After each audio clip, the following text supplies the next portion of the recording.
Have you been thinking about taking a vacation outside the US but are feeling lost or even overwhelmed by the process of even how to do it during a pandemic?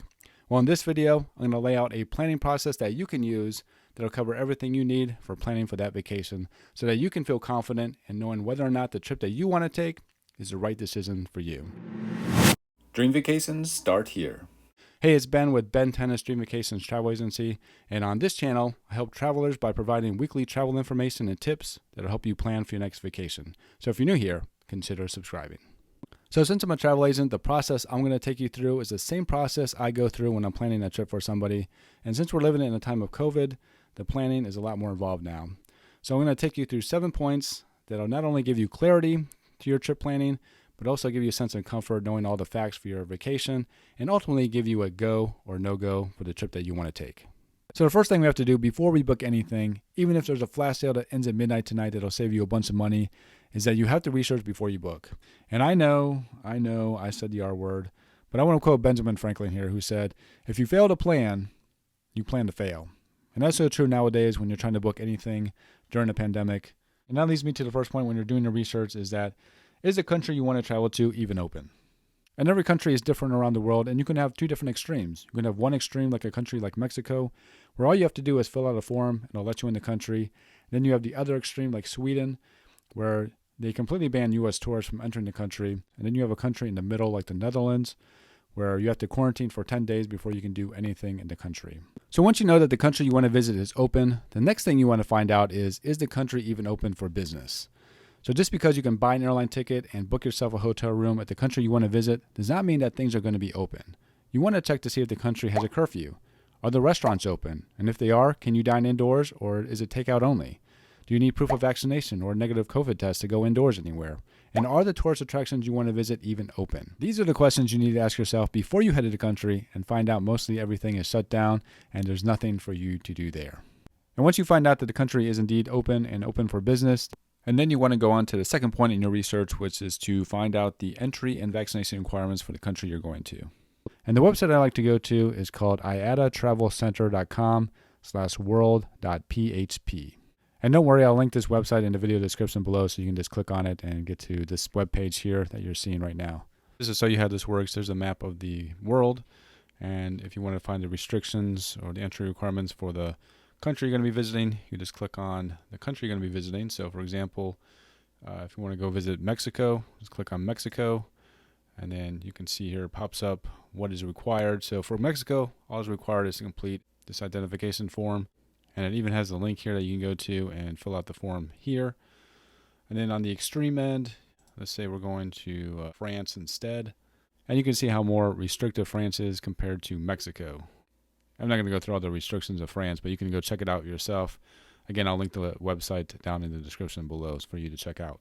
And once you have reviewed the entry requirements for the country you want to visit and can meet those requirements, then you can go on to point number 3, which can be an optional step, but most of my clients like to see it, and I'm sure some of you would like to see this data as well.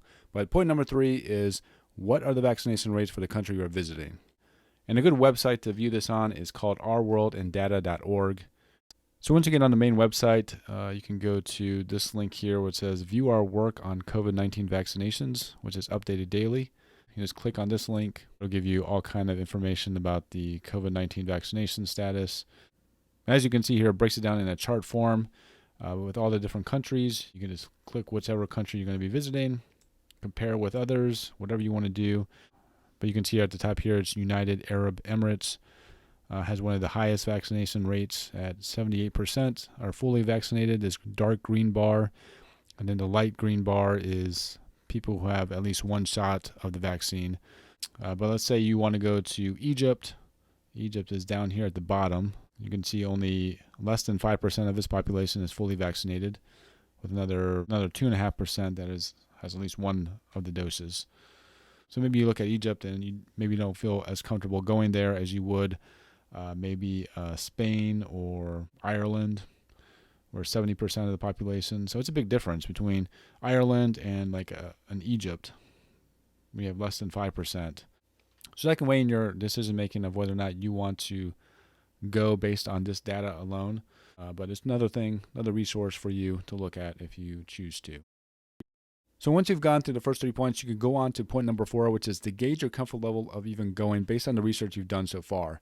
If you have doubts or you just feel uncomfortable about going based on the research you've done, then maybe it's best to either choose a different destination or just not go altogether. But if you do feel comfortable, you can go on to point number 5, which is to check your airline connections before you book your flight.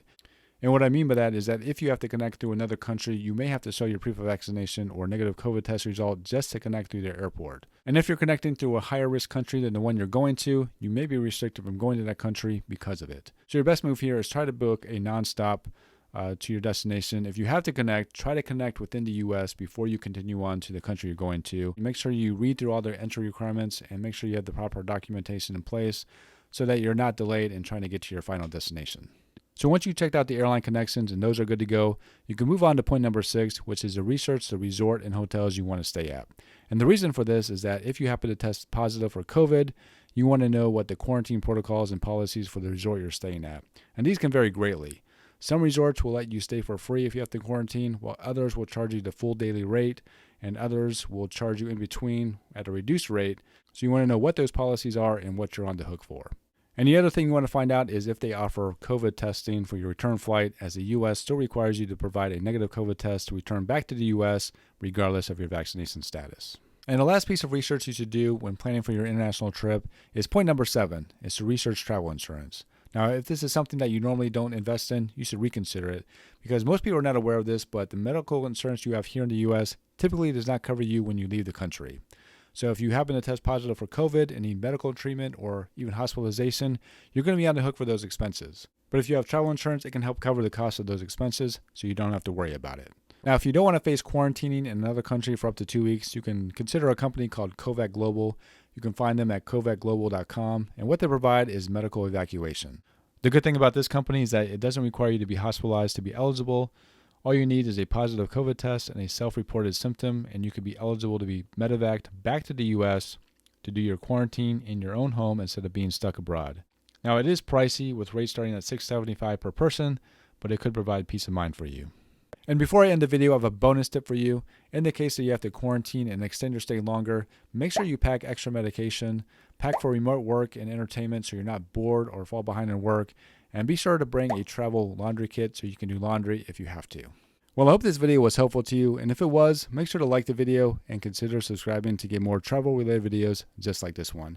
And if all this information was overwhelming to you, first of all, congrats on making it through the whole video. But if you'd rather use me to help you plan for your next international trip and not have to worry about researching all this information, then feel free to contact me at btennis@dreamvacations.com.